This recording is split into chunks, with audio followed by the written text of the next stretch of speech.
Mən də doğrudan da hesab edirəm ki, insani münasibətlər təkcə insanlara deyil, həm də heyvanlara insanlar tərəfindən göstərilməlidir. Amma Azərbaycan cəmiyyətində insani münasibətləri çox təəssüf olsun ki, insanlara göstərmirlər.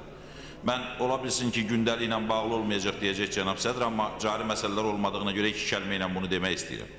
Son günlərdə naməlum şəxslər İskəndər Həmidovu oğurladılar, aparıb döydülər. Dünən Aslan İsmailov mütəşəkkil cinayətkarlıqla mübarizə idarəsinə aparılıb və döyülüb, buraxılıb və ondan konkret tələblər irəli sürüb. Heç adını da gizlətmir müstəntiq, özünü də çox aydın şəkildə göstərir.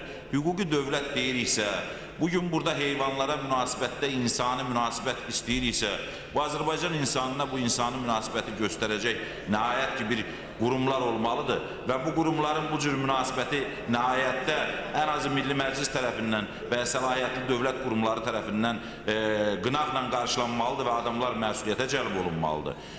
Bu məsuliyyətsizlik cəmiyyətdə çox ciddi qarşıdurma əhval-ruhiyyəsi yaradır. Bu məsuliyyətsiz cəmiyyətdə çox ciddi başpozuqluq yaradır və hüququn ayaqlar altına atılmasını təsdiq eləyir. Bu tipli hallara ilk növbədə, birinci növbədə hüquq mühafizə orqanları ilə yanaşı qanunverici orqan da öz reaksiyasını bildirməlidir. Bəli, müraciət oluna bilər, deyə bilərlər ki, məhkəməyə müraciət edir. Məhkəmə obyektiv araşdırmır və nəticədə insanların hüquqları pozulur. Mən israrla həm hüquq mühafizə orqanlarından, həm Milli Məclis rəhbərliyindən xahiş edirəm və tələb edirəm ki, həm İskəndər Həmidovun şənbə günü oğurlanaraq aparılmasına, həm Aslan İsmailovun dünən mütəşəkkil cinayətkarlıqla mübarizə idarəsində döyülməsinə qarşı tədbir görülməsini və həmin şəxslərin qəti şəkildə cəzalandırılmasını tələb edən bir mövqe ortaya qoysunlar. Çox sağ olun.